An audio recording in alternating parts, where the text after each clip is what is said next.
It's time for Voice of Indie. Your hosts today are Beem Weeks, author, producer, and marketing monster for independent multimedia publisher Fresh Ink Group, and Stephen Gies, author, producer, composer, and publisher for Fresh Ink Group. Good evening, everybody. Happy Wednesday. Back to Wednesday again, another live show tonight. Welcome to the Voice of Indie podcast, show episode number 72. I am your host, Beem Weeks, and with me is Mr. Stephen Gies. How you doing tonight, Stephen? I am doing a lot better than last week. With a little bit of luck, I'll get through this without coughing, and I've actually got some fingers I can wiggle now, so I can touch the keyboard, monitor Twitter, and just get all cocky as get out. All right. I want to update our listeners and let them know I really appreciate everybody's patience and support and all that. People have been fantastic about saying, man, just chill out. I can wait a couple weeks on this, wait a couple weeks on that. Right now we had 5 books in the pipeline we were trying to have out before Christmas, and it's not going to happen.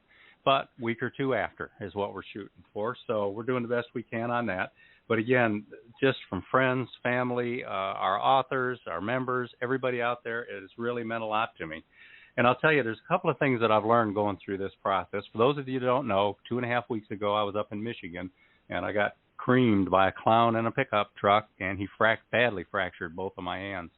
And I've required surgeries and pins and bones being reassembled and all that kind of stuff. But I got one of the best surgeons in the country. Boy, you talk about a trove of sports memorabilia. This is Andrew's Sports Medicine. And you go in there, every room is display cases full of famous people's jerseys, balls, and stuff like that with autographs saying, thank you for saving my hands. Thanks for saving my career. Wow, you people are great. So I've got 100% confidence. This woman tells me I will play the piano again in a few months. So I am just feeling terrific about that. But I'll tell you, a couple things I've learned is that when you go through something like this, you have to develop some patience. That's not something I've always been real good with. In fact, some of you would probably say, no, you haven't been good with that at all. But you got to have some patience. You got to be willing to accept support. You got to accept what it is that's going on. And you got to be able to count on people. Like right after this happened, I had to rent a car and drive from Michigan to Alabama with 2 fractured hands that were just temporarily splinted, so I could get down here and see my surgeon. And I'm thinking, man, how am I going to even pump gas? Because I couldn't do anything. But I'll tell you, you just roll up into a gas station, you get out, you pull your credit card out, stick it in that little slot, and you hold your hands up and say, would you mind helping me? And people will fall all over them. So, hey, get out of the way, let me pump that for you. My wife's going in to get us a drink. You need something, And anywhere you go, there's good people. And you got to do that. But an interesting thing I learned about myself is apparently I have a little bit more OCD than I thought, because things start bothering you when you can't do them. And as a piano player, my nails have always been perfect my whole life. Emery board, smooth, the right shape, the exact length, because you got to have your nails. Like if you're a finger-picking guitar player, if your nails aren't perfect, you can't do it. So, from 6 years old, I was that weird kid whose nails were always right. Well, they haven't been right for the last 2.5 weeks, and it's been bugging me. And, the thing is, at some point you got to say, that can wait. It doesn't matter if they're gnarly and chipped and just way too long or whatever. Just wait. Be patient. Give up with it. But even then, I'm not always good at that. So I would find myself sitting there trying to devise the most creative way I can think of to deal with these darn nails. And one thing that I've learned with that and a whole lot of other things that I could or couldn't do or had to find different ways to do is if you at least think it through and try. It's a little bit easier to accept the fact that, okay, I'm not going to solve the nails problem today, but at least I spent 5 minutes trying to come up with the weirdest, funniest way to do it. The contraptions, Leonardo da Vinci would have been proud of some of the contraptions I had in my mind for how to get my darn nails cut. But I'm happy to say that today I had a hard cast put on my right hand, the pin's sticking out of my right thumb, all looks good, everything is great, the surgeon is thrilled. And now I've got 4 fingers I can wiggle on my right hand, and I just don't know what to do with myself. But I'll tell you what, I came home, first thing I did was I worked on my nails. So, you do what you have to. But finally, the last thing that I think I've learned here is the creativity. I have new respect for occupational therapists who help people learn how to do things different ways than what they're used to. And if you think I'm joking, try this little exercise. Get a little wad of barbed wire or some broken glass and put it in each of your hands, and then close your fist and have somebody duct tape that fist closed so that if you so much as bump that hand, it's just going to hurt like crazy. And then have somebody garbage bag both of your arms up to your armpits with rubber bands, because the surgeon said, do not get this stuff wet. But you can't skip showers, or very many showers anyway. So try that with your hands holding barbed wire, taped up, and then in garbage bags. Go down the hall, turn on the shower, step under the water, and then answer me this question. Now what? Yeah. And I'm telling you, if there'd been a hidden camera in there watching some of my gyrations, I'm trying to just wash my hair, things like that. So new appreciation. But I'm telling you, I'm getting things done today. I'm getting stuff caught up. My surgeon said, hey, take a few days, ramp up a little bit each day, but by early next week, Fresh Ink Group's going to be back full speed again, and we're going to be cranking some stuff out. So, again, thank you, everybody, for all your patience and support. All right. And on Twitter, Verwayne Greenhow says, we are glad to hear, by we, he's meaning he and his wife, Lisa, we are glad to hear you are recovering, Stephen. God bless you. Yeah, and I noticed Marlena Smith out there promoting the show today, too. So thank you, Marlena. I saw that as well. Thank you. Yeah. Now, we have a sad passing to announce. A few weeks ago, I think we were talking about, actually, it's probably a month or so ago, talking about how you had gone to see the Monkees on their final tour, and you got a chance to see the two surviving members. Well, they're down to one now. I'm guessing most people have heard. Michael Nesmith has passed away at the age of 78, and it's, down to one now. And it's like there's only two Beatles left, one Monkey, and Shoeshine Boy. Yeah. But and those Monkees, they're not going to go down in history as great musicians or anything like that. They were good musicians, but they're going to go down. They're going to go down as a big chunk of many people's childhood. Exactly. Of their teenage years, of their memories. And I've said this before. I mean, I was the little kid. I was 7 years old when their show launched.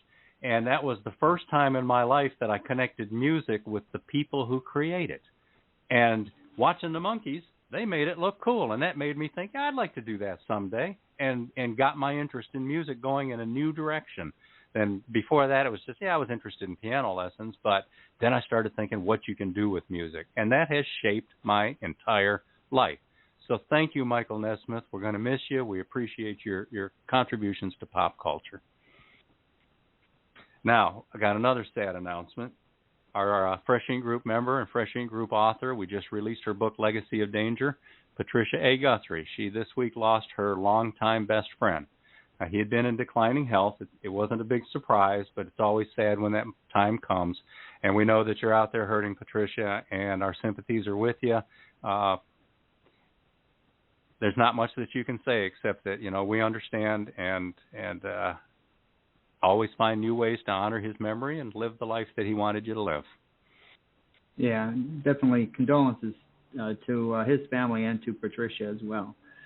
Marcia Fox, she has released the second book in her Dead Horse Canyon series. That is out and on sale now at Amazon and Barnes & Noble and wherever you buy books, you can find it. So go look that up. Marcia's a fantastic writer, so you'll enjoy it. Yeah, her co-author is a Native American chief, too, and so it's very authentic. Every detail in it is right on the money. And if you want to participate in tonight's show, here's how you do it. Call 516-453-9902 right now and join us on air, or tweet us with the hashtag Fresh Ink Group in the body, and we'll read your comment or question live. That's 516-453-9902 or hashtag Fresh Ink Group. All right, and we do have a caller on hold, so just stay on hold, caller, and we will eventually get to you. We also have a tweet from Dr. Helen Burrell. She says, gifted Dr. Robert S. Williscroft has crafted a shelf full of books for us. First time I've seen the word shelf full today. See all his gems. robertwilliscroft.com/home. For example, Operation Arctic Sting, the Starchild Trilogy, the Chicken Little Agenda. He's a nuclear submariner, deep sea diver, polar explorer, scientist. And she says, aha. So thanks for the tweet, Helen. We always appreciate your support.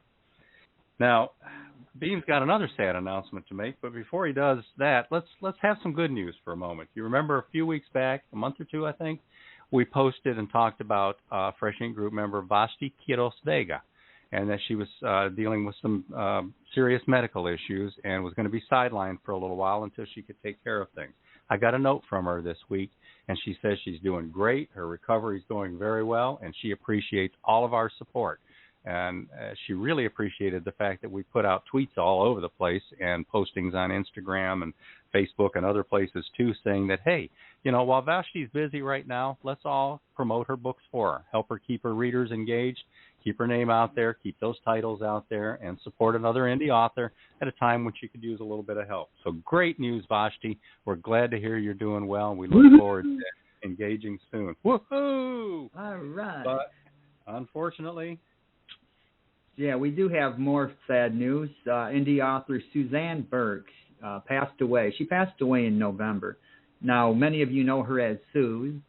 She'd been in poor health in recent times, but she had passed away, and we had just found out about it. Now, she wrote the book Empty Chairs under the pen name Stacy Danson.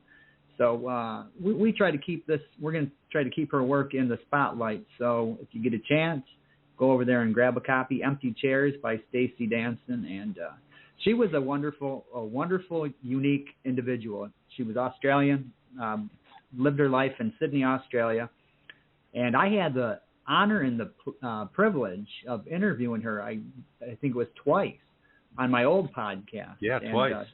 She was just an amazing individual. She lived an interesting life that began with, some dark episodes, and she came out of that, and she became a bright, shining star for many people. So she's definitely going to be missed. She was loved. The outpouring of heartfelt emotion online after finding out that she had passed away, that lets you know she was loved. People cared about her. Yeah, and Suze, I adored Suze too. She was a supporter of indie authors in a way very few others do. One of the favorite things of mine that she did was every year, she was a voracious reader. She was confined to a wheelchair. She suffered a lot of health challenges, and she read. She just read and read and read, and she favored indie books. And then when she liked your book, she went out there and she put reviews everywhere she could find a place to post them, including putting them on blogs and Goodreads and you name it. She would. She was even known sometimes to purchase copies from other retailers just so she could put reviews on their sites too. And every year, at the end of the year, she published her list of the best 25 indie books of the year that she had read, obviously. And the last time she did that, obviously we've lost her now, so she's not going to be posting one this year unless she left one behind. But the last list that she posted, she counted down the best 25 books of the year, and when she got to number one, it was one of my novels called What Sarah Saw by Stephen Gies. And she posted wonderful reviews for that everywhere, and then she sent me a long personal note, and she got it. I mean, some of my books are kind of mainstream. Some of them are very literary. What Sarah Saw is probably my most literary book. It is just full of stuff that people with lit degrees are like, oh, I see what he's doing there. Oh, that's a little technique. Oh, look at that allusion. Oh, this is really an allegory. That kind of stuff. And she wrote me this long list saying, oh, I caught this too. And, oh, I loved how you did that. And it's like, man, it's very reaffirming. It's almost like you'd rather have one person who really gets what you wrote than 1,000 people who say, oh, yeah, it was interesting, and really didn't seem to get it if you have a conversation with them. And Suze made me feel real good. And she ended that note with something that I'll never forget. She said, no book in my life has ever made me cry so hard or made me feel so good. Suze, thank you. We're going to miss you. We're going to do our best to keep your books alive out there, and I want to tell all of our listeners that's important among us indie authors because we all, we can't live forever, but we'd like to know that our books, last beyond us. So when you know an indie author, somebody you like, somebody you respect, or just somebody that you want to do a favor for, and when the time comes where they've moved on and they've passed on and they've just left those books behind, it's on us to help keep those books alive, and that keeps the author alive that much more. And that's the way we do things at Fresh Ink Group. Honestly, we've had a couple of authors come to us and say, look, I'm old, I'm in poor health. I want my books to be part of Fresh Ink Group because I know you guys will keep them alive, and whoever's after you will keep them alive long after we're gone. So listeners, remember that. Indie authors support each other, and when we lose one, don't let their books be lost too. Yeah, we're doing this for Jan Hawk as well, and Catherine Treat. These were two wonderful women who passed away. Interviewed both of those authors on my old podcast as well years ago. But this, you say we can't live forever. I beg to differ. Charles Dickens is still alive through his work. People know who he is. Edgar Allan Poe, William Shakespeare. These people they've left the earth a long time ago, but their work is still here. And as writers or musicians, the Monkees, we talked about Nesmith passing away, the music's still here. They remain alive as long as there are people who read these books or listen to these songs. We keep their memories alive. It's like they're still here. You can read what they wrote, and I just think that's the work outlives the author, and thus the author still lives through that work. So if you get a chance, go over to Amazon and grab a Jan Hawk book or Catherine Treat or Stacey Danson's Empty Chairs. Yeah, Jan Hawk's book, Suzanne Burke. Jan Hawk was an African writer, and her Malele Safari, that's a real work of art. I recommend it. Check it out. Yeah, I still have a mouse pad with that book cover on it that she sent me one year for Christmas. So, all the way from Africa, huh? No, actually, cool. She was a Brit, but she wrote about the African stuff.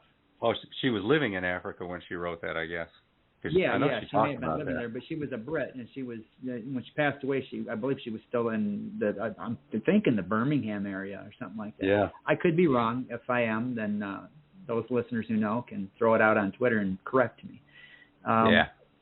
But now, if you missed an episode and you want to catch the one that you missed or replay one that you listened to that you enjoyed, here's how you can do that.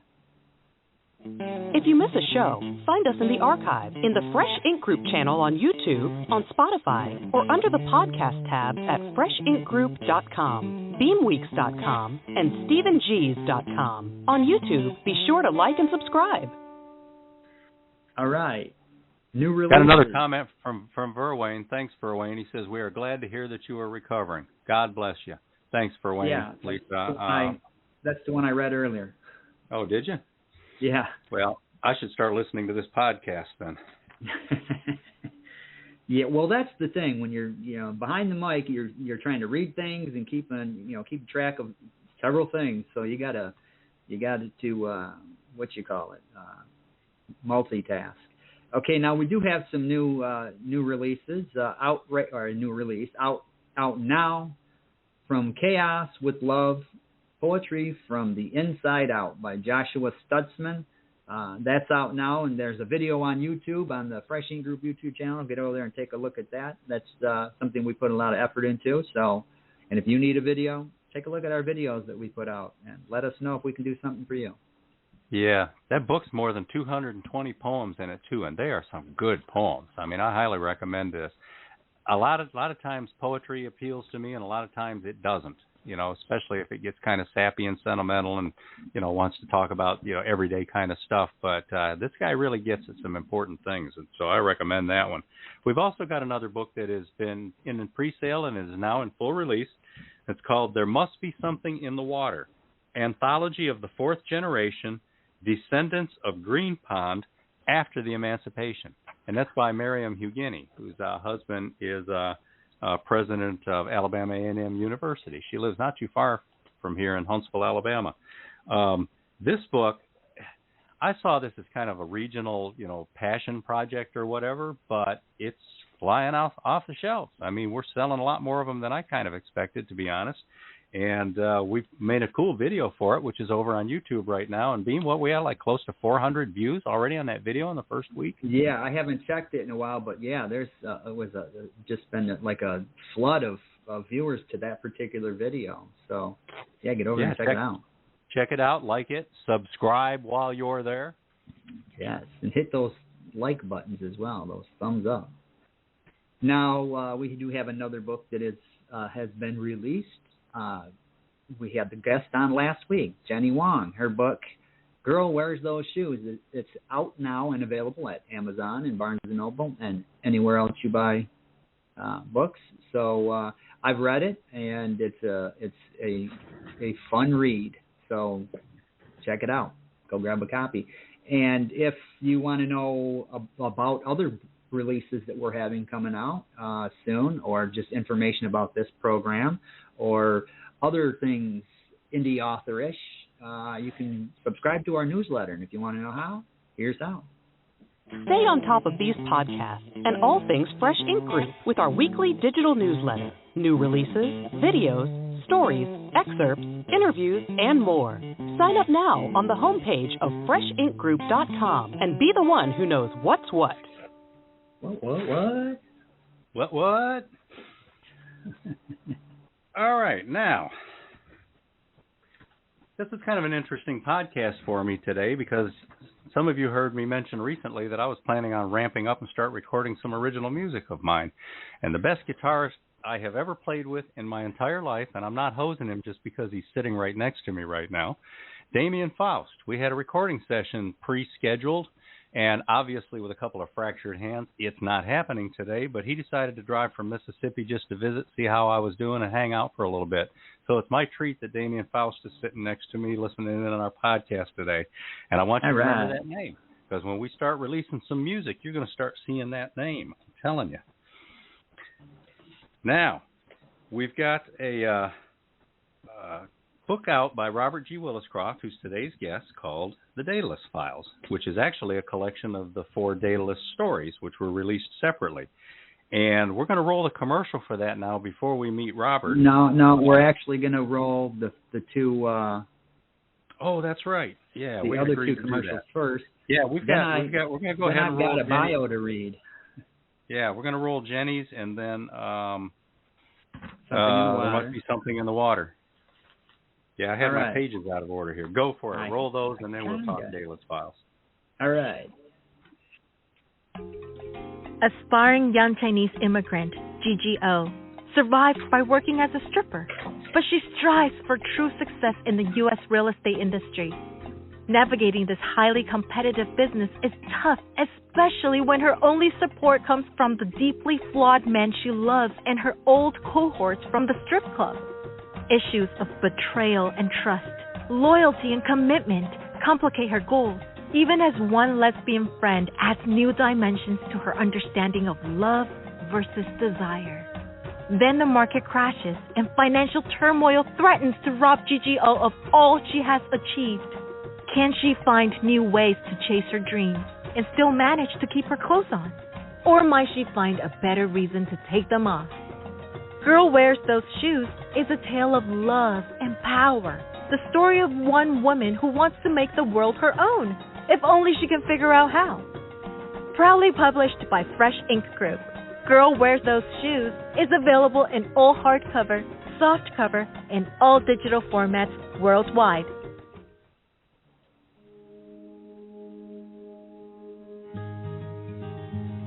A small rural community in the Lowcountry along Ocean Highway, Green Pond, South Carolina, has long lacked cultural and educational opportunity for its young people's future success.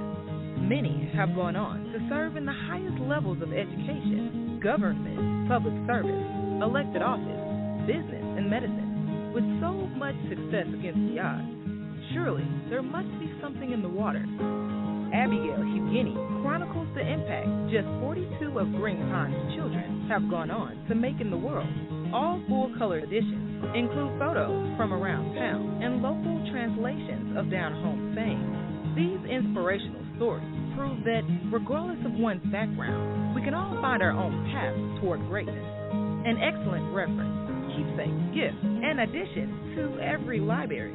There Must Be Something in the Water, anthology of the 4th generation, descendants of Green Pond, after the emancipation, is proudly published by Fresh Ink Group.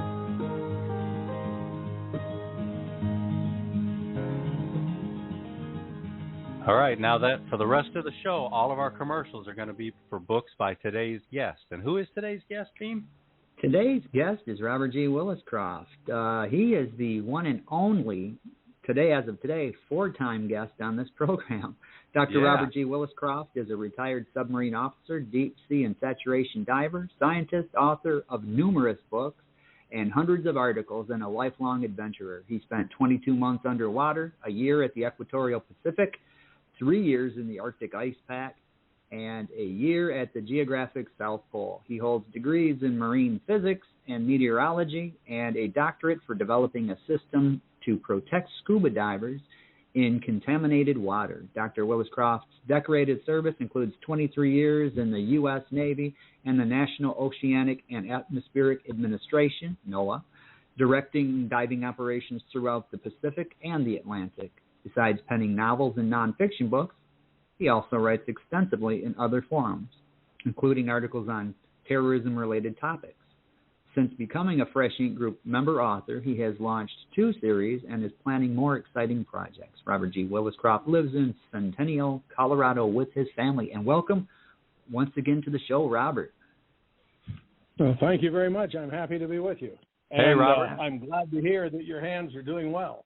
Oh, thank you. I appreciate that. Do you have power yet, or are you out there kind of sitting in the dark talking on a phone?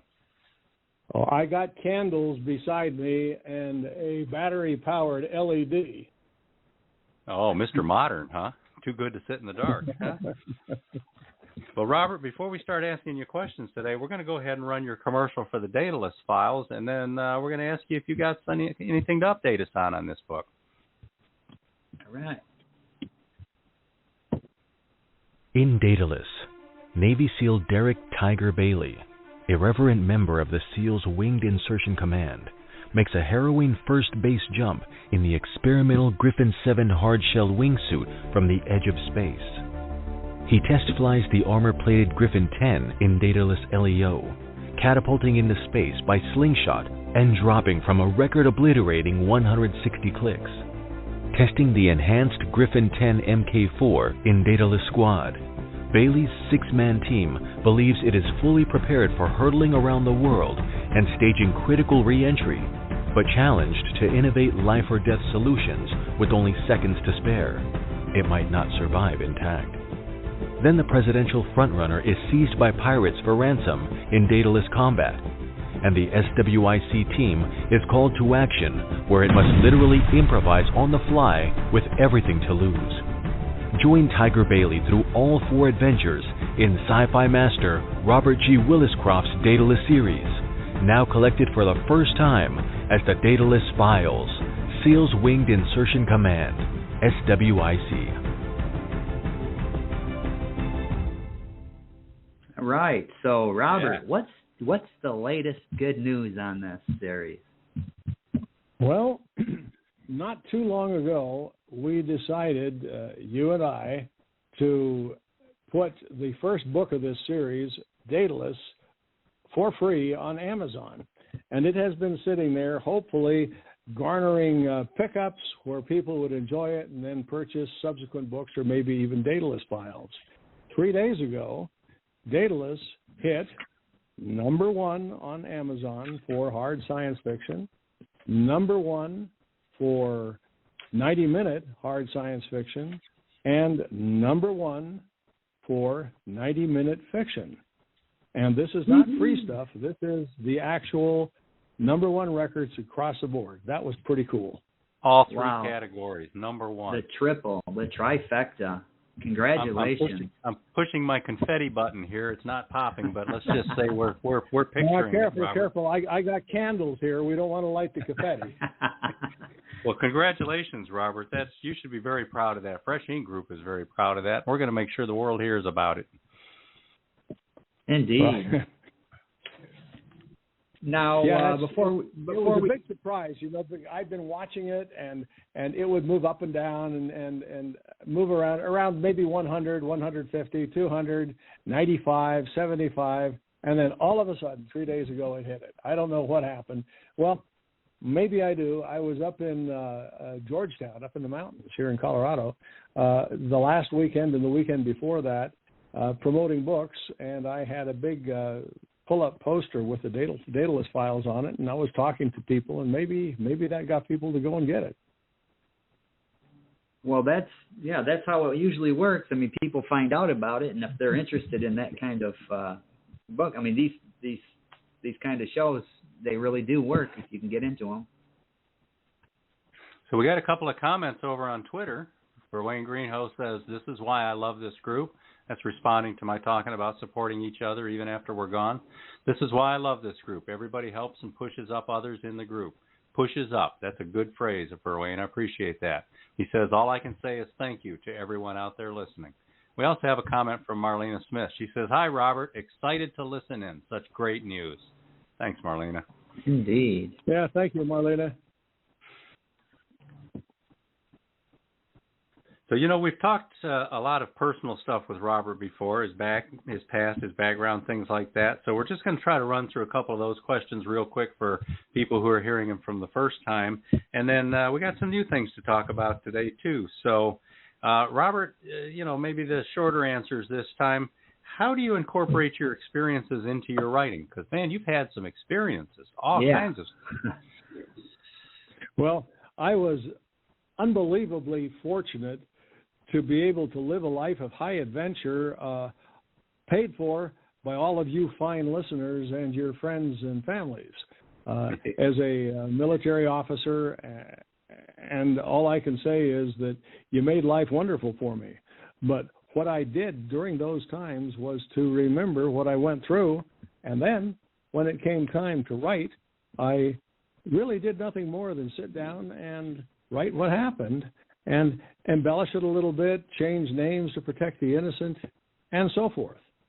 That's on the Cold War techno-thriller side. Then when you jump over to the hard science fiction side, from the time as far back as I can remember, I was a fan of, the lights just came on. How about that? I was Bravo. Robert Heinlein and Arthur My Clarke favorite. And Jerry Purnell and a whole bunch of others. Larry Niven. It would take me an hour just to list the names. But the bottom line is that they inspired me to write about the future, but to do it without fairies and goblins and werewolves and zombies. I'm not knocking werewolves and goblins and zombies. It's just that they don't enter into my stories. That's all. Right.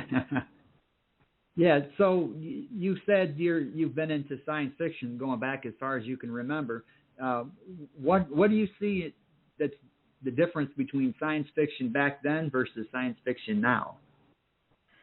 Well, that depends on how you define science fiction back then and how you define science fiction now. And it's defined loosely. Yeah, well, I spend a fair amount of time at science fiction conventions and other activities that involve science fiction authors, and virtually all of them, and some of them very successful, virtually all of them really are fantasy authors, and good fantasy authors. I can think of Ton Fanistock, for instance, who just he sells books like wild, and his books are great for fantasy. I write for a smaller audience, and the people who are interested in science and interested in technology and wondering what things might be like, I remind them that from the time the Wright brothers flew their first aircraft until the time that Neil Armstrong stepped on the moon was only 66 years. Wow. So technology moves fast. Yeah, I mean, all you have to do is take a look at where we were, say, 30 years ago compared to now. Now we've got smartphones, we've got the internet, and we're doing this show over the internet. So, I mean, that's just in 30 years, the things that have changed. Yeah, exactly. Yeah, I grew up loving science fiction. Robert A. Heinlein was my all-time favorite. Asimov, Clarke, Sturgeon. There's just so many of them that were greats, and I read every word that they published because I just loved their stuff. And, one of the things that I've noticed is there were a lot of science fiction themes back in the earlier years: first contact, colonizing new planets, exploration, dystopian kinds of things and stuff. And I'm seeing that now a lot of the science fiction that's commercially out there is very war-oriented, which is, I guess, is, easy to step up the conflict in a story or whatever. But what do you think, Robert? What kind of themes in science fiction do you really most enjoy, or that you have anything to comment on?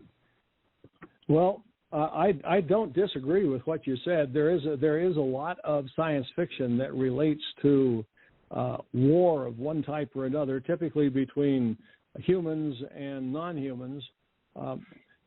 And I guess that speculation, kind of predicting that might be the way things go, is not unreasonable. I just see the universe differently, and the way I see it, First Contact will most likely be a group of free traders, a group of guys who stumble upon us, and they got something we want, we got something they want, and we trade. And I tend to think that that's how things are going to go. I do in my too. Stories, I move people into space with slingshot, and once I get that out of the way, I colonize the solar system. And I supply an impetus to get people off of Earth in the Ort Federation. But the underlying story that I really am telling is, hey, this is one tiny planet in one tiny corner of one rather unimpressive galaxy. We're a member of 84 or 86 galaxies in our local group, and our local group is a member of 12 groups in the Vega group, and it just goes on, and the universe is just powerfully large, and we're powerfully small, and I like to look at what's out there and what we might be able to do and whom we might be able to meet and where we might be able to go. Wow. One of the things that I've always enjoyed about science fiction, too, is, now that I'm at the ripe young age of in my early 60s and started reading this stuff as a very young teen, I've enjoyed over my lifetime watching and seeing what kinds of things have happened or haven't happened as predicted by science fiction writers. And the one that's always fascinated me is Heinlein had this way of seeing a lot of things that have come to fruition. For example, for a long time, the very notion of traveling into space, exploring space, things like that was the province of governments and government investing. And Heinlein recognized very early on that at some point governments are going to get tired of spending that kind of money, and it's going to be private industry that takes that over and finds a way to make it commercial, to make the money off of it, and to do something that is profitable. And he even wrote the story The Man Who Sold the Moon about Harriman and how that process actually underwent. And right now, some of the other countries like China, it still seems mainly to be the province of government, but in the United States, become the province of rich billionaires who are competing with each other. Right. Enter Elon Musk. Oh, yeah. I'm Elon Musk, Bezos. Yeah, I'm waiting to hear your story, Robert, about how you're sending fan letters to Bezos, thinking maybe if he can take Statham up, he could take you up too. One of the things that I find interesting, and I spent some time these last 2 weekends talking about it, is that in my book Slingshot, where I describe the construction of the world's first space launch loop, which, for those of you who are listening here who don't know, a space launch loop can be built with today's technology. It's just a question of a very expensive infrastructure to get it up. But when a guy like Elon Musk, or Jeff Bezos for that matter, reaches a point where the cost of putting people and freight into space is exceeds the cost of building the infrastructure for a space launch loop, Slingshot's going to get built. One of them is going to build it. It's going to happen in our lifetime. And that's going to change the entire spectrum. People will be able to go to the moon for the cost of traveling across the country on a freight train or in an aircraft. Basically, it will cost virtually nothing to get out into the solar system for the average man and woman. Then they will build hotels and shopping malls on the moon. Yeah, and beyond that, at L4, L5, and out into the asteroid belt. the moons of Jupiter, the moons of Saturn. Now, Robert, kind of going back to your military thrillers, I think we've talked about this on past episodes, but let's kind of do a quick little take on it again. When you were writing those, did you have to get clearance from like the Pentagon or high ups in the military to make sure you're not sharing something that you shouldn't be sharing? Okay, all you people listening who have a military background, put your fingers in your ears, okay? What I did was kept my counsel and didn't write anything until after Blind Man's Bluff came out. And once Blind Man's Bluff came out, the secret was out. Whether it had been declassified or not, everybody knew what was going on. In fact, I took a copy of Blind Man's Bluff and sent it to my son, and I inscribed in it, "Now you know!" exclamation point. Because he had no idea what I had been doing most of his life. In any case, no, I didn't get clearance because I didn't have to. I couched the book in terms of fiction. I took my team and a couple of other teams, and I blended personalities and came up with new personalities.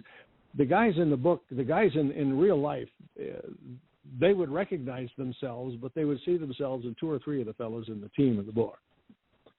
The incidents all happened. They're real. So that's cool. So they're all based on real experience. Yeah, this weekend I had one fellow ask me about Icebreaker, which tells the story of laying acoustic arrays up underneath the Arctic ice pack. And he says, "Is this real?" And I smiled at him and I said, with my fingers in the air doing air quotes, "It's real." And then he said, "Well, what about Arctic Sting?" And again, I smiled, gave him some air quotes and said, "Sure, it's real." Cool. Well, that's a good time to roll the commercial for the Mac McDowell Mission Series, isn't it, Beem? All righty. Now, from Fresh Ink Group and best-selling author Robert G. Willis-Croft, the Mac McDowell Mission Series. With a security clearance above top secret, Saturation Dive Team Officer in Charge Mac McDowell leads his team into critical Cold War counter-Soviet missions. Watch Mac prove what brave men can achieve under real pressure, the kind that will steal your air and crush the life out of you. In Operation Ivy Bells, it's the summer of 1972 when Mac and his off-the-books Deepwater Espionage Group are conducting a daring undersea wiretapping operation to gather Russian intel and avert World War. Join nuclear submariner Mac McDowell for extreme diving, a battle with giant squid, and more as he risks everything in the most dangerous operation yet. In Operation Icebreaker, Mac McDowell is leading his submarine team for a mission to lay SOSUS arrays under the Arctic ice when they clash with a highly automated Alpha-class Soviet submarine. Overwhelmed by mechanical problems, the Soviet crew abandons their sub near Point Barrow, Alaska. The skipper launches DSR-V-1 Mystic so Mac and his crew can board the empty sub and gather intelligence. The arrival of an even more advanced Soviet sub leads to breathtaking underwater clashes, with the specter of war looming. Will Mac and his crew be sunk by the Soviets, or will they safely return to Alaska, where Mac's new love, Kate, anxiously waits? In Operation Arctic Sting, Mac McDowell and his team capture the abandoned Soviet sub.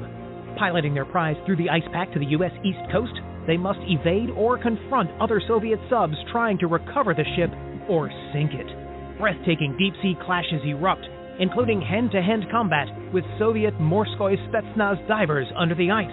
Too far from Toothus to escape, the Americans are accosted by a 5-ton orca. Will Mac's ship survive long enough to reach friendly waters, or will the men become just another meal for a deadly whale? The McDowell Mission Series by Robert G. Willis-Croft is available worldwide in jacketed hardcovers, paperbacks, ebooks from Kindle to Nook and Kobo and more, plus exclusive audiobook editions with music and sound effects. The Mac McDowell Mission Series is proudly published by Fresh Ink Group. Take a breath and dive in for thrilling submarine adventures in every Mac McDowell mission. That video's over on YouTube. Get over there and take a look at it. Now, we do have a caller on the line, so let's bring this caller in. This caller's been on hold since the beginning, so let's click this here. Hello, caller. Welcome to the show. You are on the air. Where are you calling from, and what's your name? Hi, this is Ellen, and I'm calling from Denver. Hi, Ellen. How you doing? Welcome to the show. Good. Thank you. Stephen, I'm so sorry that you had to go through what you did, and I've got to change my driving habits as to how I hang onto the steering wheel. You sound so much better. You sound happier and so much more energetic. I'm glad that you're on the mend. Thank you, Ellen. Thank you. I am surprised that Dr. Willis-Croft did not chew you out for saying submariner. That is terrible. Is it? It's submariner. It's submariner? Yeah. Yeah, she's right. A submariner is a subspecies. A submariner is a subspecies of mariner. A submariner is a guy who writes submarines. I stand corrected. Thanks, Ellen. Well, I had the opportunity to see Dr. Willis-Croft and Alistair Mayer both at Mile High Con this past October, and that was cool. It's good to see the cons active again. It's been awful. This past year has been terrible. When is your next con? Where are you going to be next? Ooh. I'm going to be at the Cosine Con in Colorado Springs, the second weekend of January, Friday, Saturday, and Sunday. I'll be there selling books right along with Alistair. He'll have a table next to mine selling his T-Space series, and both he and I will be hosting a couple of panels. They gave me the geezer panel, how to survive your how you survive your legacy, so that your legacy continues when you're gone. It's going to be interesting. Yeah, the geezer panel. Well, that's great. It's not very far away from Denver, so I hope they'll have a chance to see you there. I like the twofer idea, too. Alistair Mayer and Robert G. Willis-Croft, two great science fiction writers side by side. Who wouldn't want to go see that? Great chance to get agree. some signed books. Okay, Dr. Will, scientific background. I was chatting with some friends today, and we were having a hard time coming up with any realistic science fiction that handled the concept of what would happen if the North Pole and the South Pole reversed locations, which I know has happened in the past, and what would the effect be on our technology and humanity, and how would we deal with that? Are you addressing that, or is that something that you plan to include in any of your upcoming books? Good question. Well, Ellen, strange that you should bring up the subject. My goodness. Yeah, I am currently working on the fourth book in the Mac McDowell Mission series and the third Ort Chronicle, but after that, my intent is to work on a book that addresses exactly what you're talking about. For all of you who are listening, let me explain briefly that we know definitively this is not somebody's theory, this isn't somebody's speculation. We know definitively that every now and again the magnetic poles of the Earth shift. They flip, so the south becomes north and north becomes south. This doesn't happen like switching a light in your living room. This takes some time to happen. The average time from when the North Pole is as it is now until it becomes a full-fledged magnetic South Pole is 5,000 to 7,000 years. During that time, 3,000 to 4,000 years, the Earth doesn't have a magnetic field. Now, I want you to stop and think about something. The magnetic field shields the Earth from incoming cosmic radiation. It captures a significant amount of it.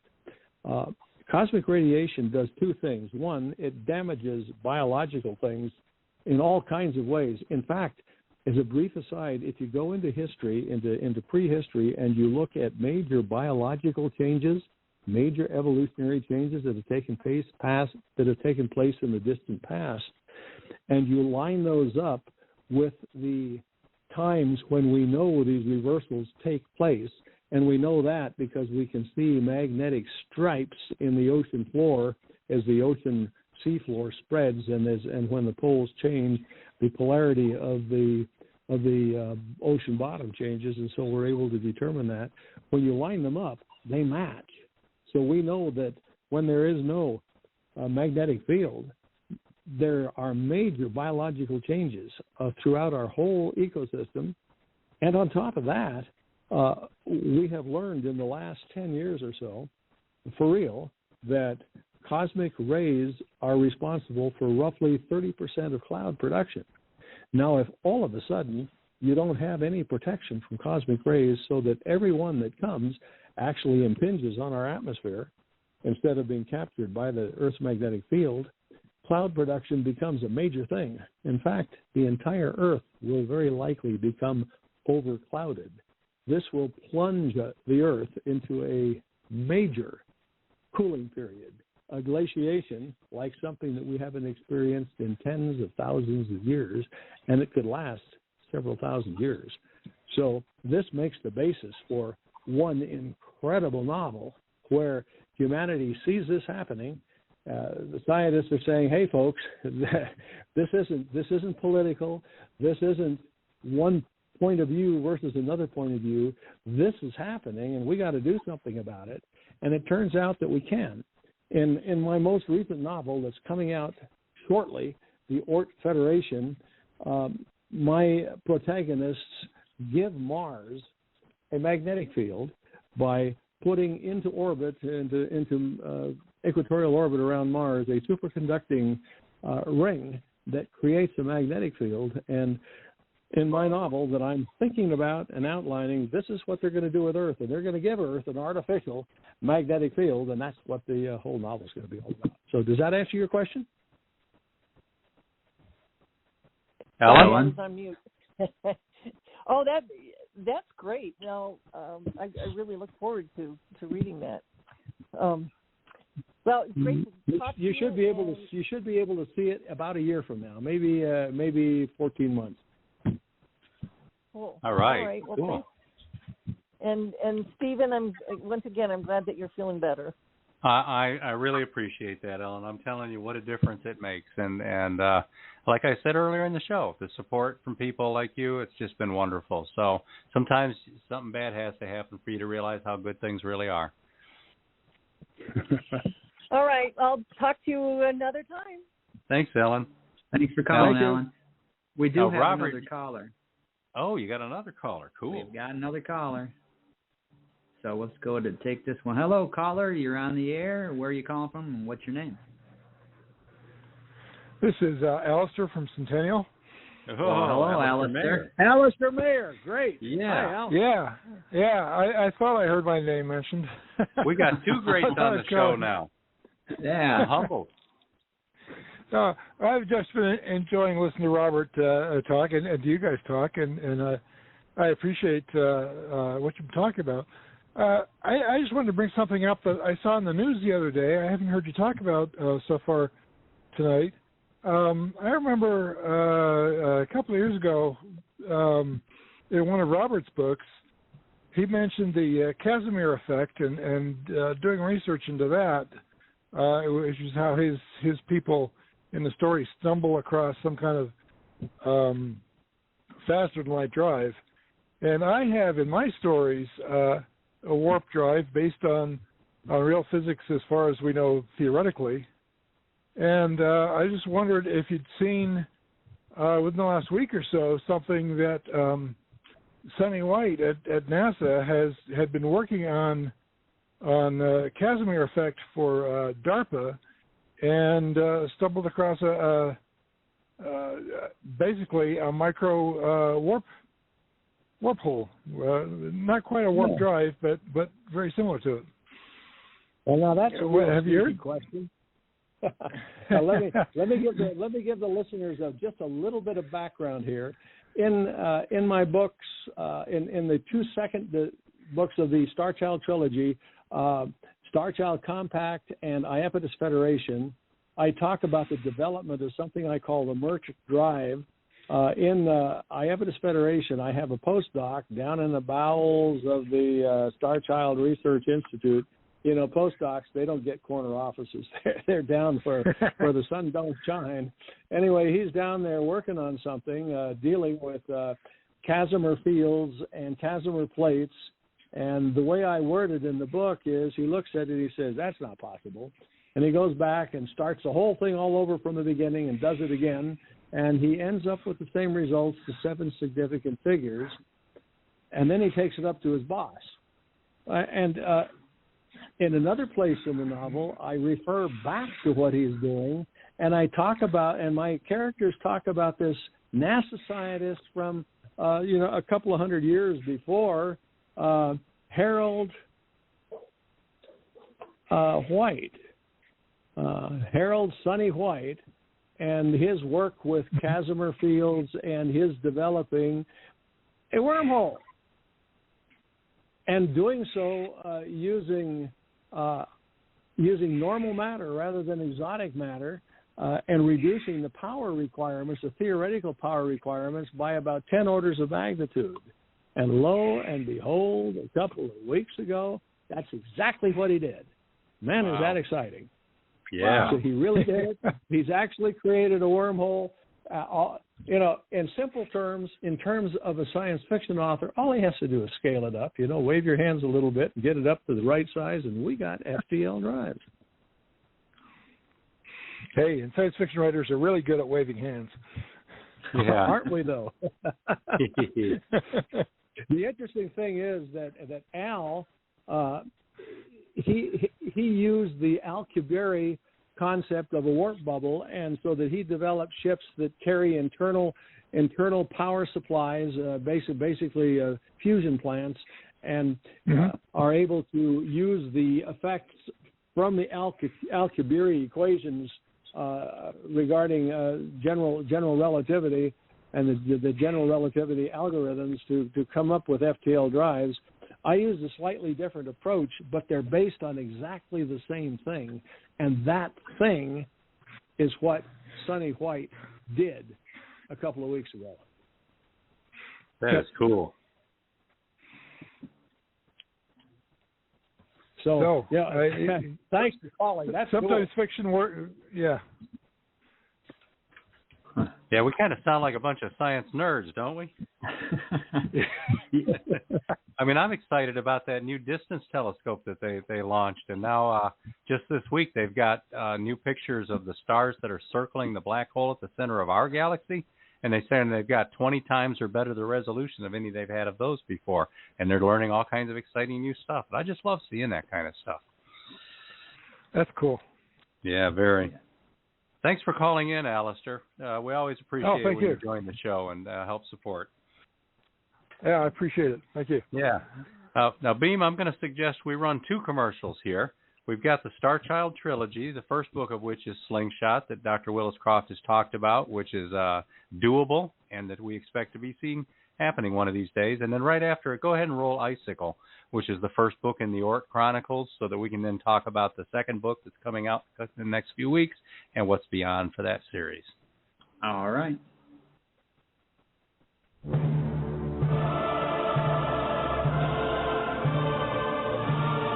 Now, the Starchild Trilogy by Robert G. Willis-Croft is complete.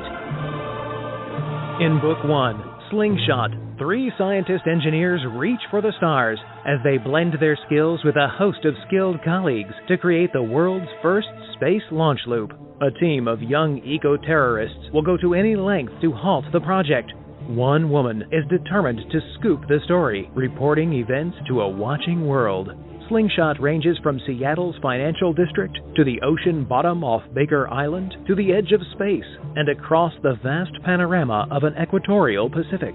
It's a love story, a gender bender, and a mystery about a missing aviatrix, a conspiracy, and a true believer. It's about high finance, intrigue, heroism, fanaticism, betrayal, and humanity's surge into outer space. In Book 2, The Starchild Compact, an international team ventures to Saturn's moon Iapetus to verify it really is a derelict starship. They discover the founders, descendants of the starship's builders, who arrived in our solar system 150,000 years ago. Together with the founders, the explorers advance founder science with momentous implications for the entire solar system, paving the way for a joint push to the distant reaches of the galaxy. But a Persian caliphate stowaway sabotages the mission, hoping to destroy science that he believes violates Islam. The Starchild Compact blends tomorrow's science with human foibles, fears, beliefs, and political intrigue, speculating on how civilization might develop while traveling on a generational starship, and how modern humans might interact with remnants of that civilization. In Book 3, the Iapetus Federation, besieged Israelis on Earth make their way to Mars as the Federation expands throughout the solar system. While global jihad rages on Earth, putting millions to the sword, the Starchild Institute develops wormhole transportation. But will this new technology be ready in time to rescue all that is left of the United States, the beleaguered Lone Star Conservancy, and remnants of other cultures around the globe? From hand-to-hand combat in the oceans, to battles on Earth's surface, to struggles in interplanetary space, our heroes fight to survive and expand to the far reaches of the universe. Robert G. Willis-Croft is an adventurer, polar explorer, deep-sea diver, nuclear submariner, scientist, and best-selling, award-winning author. His stories portray the accurate science and precise engineering that appeals to hard science fiction buffs. But the Starchild Trilogy is for everyone who loves an epic tale, a grand journey by men and women who loom larger than life as they work, play, and love. Make the Starchild Trilogy your own with individual hardcover, softcover, audiobook, and all major ebook editions worldwide, or collect the entire set for one epic journey by Robert G. Willis-Croft, The Starchild Trilogy.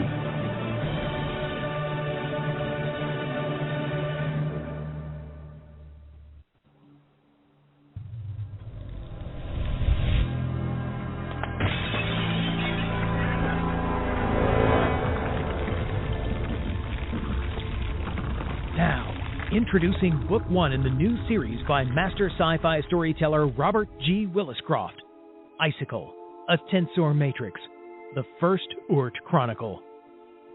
Dying of prostate cancer, wealthy entrepreneur Braxton Thorpe is frozen in hopes of someday being revived and cured. That's when he discovers a threat to the entire solar system. But he has a problem. He's dead. He awakens to find himself uploaded into an electronic matrix. Exploring beyond the matrix and the larger global net, he discovers the Ort, a distributed electronic entity older than humanity, with an unnerving secret. Aliens wiped out nearly all life on Earth once, and they are coming back to do it again. The mathematical entity that is Thorpe has to find a way to convince humans of this threat, and in time to do something about it. But how? And what? Will Thorpe's carefully assembled team have any shot at saving the world? Will the Russians and Chinese help or betray? And who uploaded the cat? Icicle, a tensor matrix, the first Ort Chronicle, is available worldwide in hardcover, softcover, all ebook formats, and now as an audiobook narrated by Trenton Bennett, including music and sound effects. Icicle, a tensor matrix, is proudly published by Fresh Ink Group. All right. Yeah, we do have a comment on Twitter from Marlena. She says, "I love that you took your own adventures, as you call them, and turned them into fiction." Sounds like you got a fan, Robert. Listeners, if you have a question or a comment, the one thing that every author needs is as many fans as possible. Oh, you know it. Yeah, listeners, if you want to join in the conversation, pick up the phone, 516-453-9902. We'd love to hear from you. Yep. Now, that commercial was for the first Ort Chronicle. The second one when we scheduled Robert for this week, we expected to say, go order yours now. But obviously we're about 2 or 3 weeks behind here. So we're going to say, go order yours soon. But, Robert, why don't you tell us about this second Ort Chronicle? What can people expect? The first Ort Chronicle, Icicle, ends with a conflict between invading aliens, humanoid aliens, very much like humans, and the careful preparation done by Braxton Thorpe and his people allows humanity to prevail. The second Ort Chronicle, called the Ort Federation, picks up with the story an alliance between the Ort and humans. The Asterians, the invading alien species, are the bad guys, and humans are preparing to, I guess you could say, go give them their what for. But things are not always as they seem, and in the Ort Federation, things do not turn out the way you might expect them to, and I'm not going to give away any spoilers here. But the bottom line is that by the end of the story, humans, Ort, and Asterians are working together to look outward away from their respective solar systems into the greater universe. Ooh, cool. Oh, yeah. And in the process, Braxton Thorpe's peoples have developed virtual eternal life, virtual continued existence for humanity, and the ability to be restored should you be killed or lose your life in any kind of an accidental or traumatic situation, and that lends additional drama to the whole story. Wow. Reminiscent of the Lazarus Long stories by Robert A. Heinlein, where he explored the notion of what happens to people when we get to the point to where we don't necessarily have to die. Great science fiction theme. It changes a lot of concepts. Yeah, definitely. So you're working on the third book in the series already? I am. And for that, I need to give you a little bit more science. So those of you who are not science nerds, sit back and you might enjoy it. There are many ideas about what our universe is all about. Just today, with one of our sons and his girlfriend, we visited the Denver Museum of Science and Art, and we visited one display that was trying to explain to the average person what the concept of a multiverse is. That is, a larger universe that exists of many smaller universes, of which ours is just one. It's an interesting hypothetical concept that has a mathematical basis and that astrophysicists and cosmologists have tossed around for years, but that's all it is. But just a couple of months ago, a group of astrophysicists, or perhaps they were cosmologists, I'm not exactly sure what they would call themselves, stumbled across something fascinating. Way, way, way out in space, far beyond our galaxy, far beyond the local group, far beyond the Vega cluster, far beyond the cluster of clusters, there is an area of space that contains nothing at all. I don't mean that it's dark. I don't mean that it doesn't have any stars. It's got nothing. No stars, no dust, no gas, no galaxies, nothing. It's very large. And when they began to play around with it mathematically, several of them, not all, the scientists who are real scientists never fully agree with one another. They're always arguing. But several of them came up with the idea that this might very well be an intersection of our universe with another universe. Not another galaxy, but another entire universe with its own set of physics, its own universal laws, its own whatevers. Every bit as big as ours, And that just absolutely captured my imagination. I got to thinking, if my protagonists in the Ort Federation have the capacity for traveling those kinds of distances, wouldn't it be obvious that that's where they'd want to go to check it out? And that's what Andromeda, A Rising Tide, is going to be all about. Wow, that's cool. That's fascinating.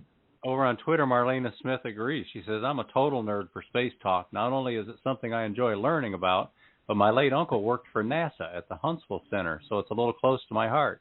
Yeah, Huntsville's right here close to where I am. Marcia Fox, who we talked about earlier, was a NASA scientist who worked here in the Huntsville, Alabama area for a long time. So, thanks for the comment, Marlena. And for Wayne Greenhoe, liked the commercials. He says, nice sound effects. Love them. Thanks for Wayne. Well, thank you guys for those. Yeah. I'm fascinated by this empty space. That there's a place out there where there's nothing. Then you can jump into another universe that is completely different from what we know. That's fascinating. You understand, the laws of our universe seem to us to be immutable. For example, the number pi, the ratio of the radius to the circumference of a circle, 3.14, however long it goes. That's an immutable number. But it doesn't have to be that number. It could be any other number. It just happens to be that number. And how about if in another universe, like maybe the one that's colliding with ours out there, maybe that number is different. Maybe there are other things that are different, subtle differences that our intrepid heroes have to confront and deal with and somehow survive. Wow. Fascinating. Definitely. Well, Robert, it has been a thrill having you on the show again. This is the fourth time, as Beem mentioned earlier, you have broken the record for the guest invited back most often. And keep writing those books. We'll just keep having you back. Keep having you back. Yeah, Marlena Smith is definitely in favor of that because we're definitely enjoying all the space and science talk. But, thanks. We're looking forward to having you again. Listeners, the second Ort Chronicle, called the Ort Federation, To the Stars, will be out a couple of weeks. Quick as we can get this stuff done, we're moving along.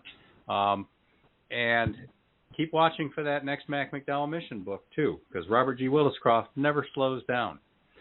So, Beem, what do we got for the show next week? Next week, the guests are going to be G's and Weeks. And we are going to be talking movies, our favorite movies. And it's not just mentioning what your favorite movie is. We're going to break some of them down, talk about the writing, talk about the nuances of filmmaking, that make these movies special. And we're going to have to get together during the week and determine what we're going to, it's going to be the top 20 of each of us, the top 25, the top 10. I mean, there's, I've already started making my list, and I know, Stephen, you have too, but that's going to be a fun show. It's a little different from anything we've done before. Yeah, we're really hoping for some good audience participation, too. Call in or get on Twitter and tell us what great movie you've always admired and respected, and tell us why. Why? And we'll put that on the air and maybe spark some discussion and get some new fans for movies that maybe people have overlooked or maybe never even heard of. So movies next week. That ought to be cool.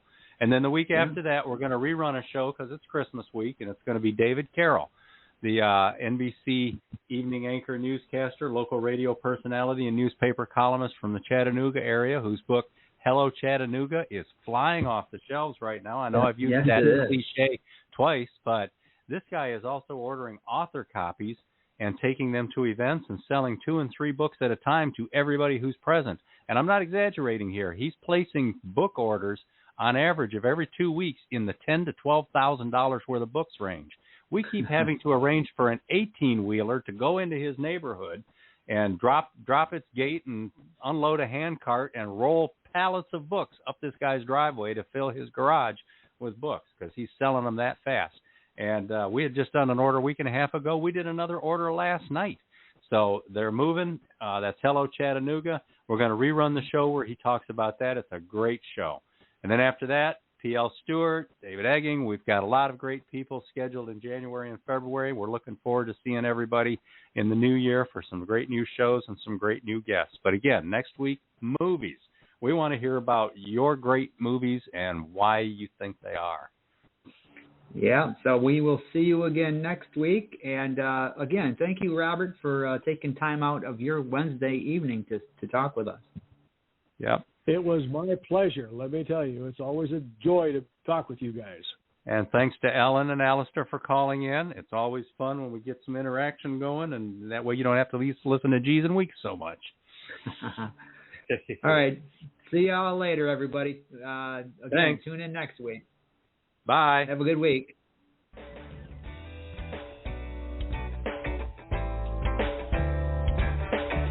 You've been a part of Voice of Indie, a production of Fresh Ink Group. Spread the word, support our guests, then find us at freshinkgroup.com and be sure to hashtag Fresh Ink Group.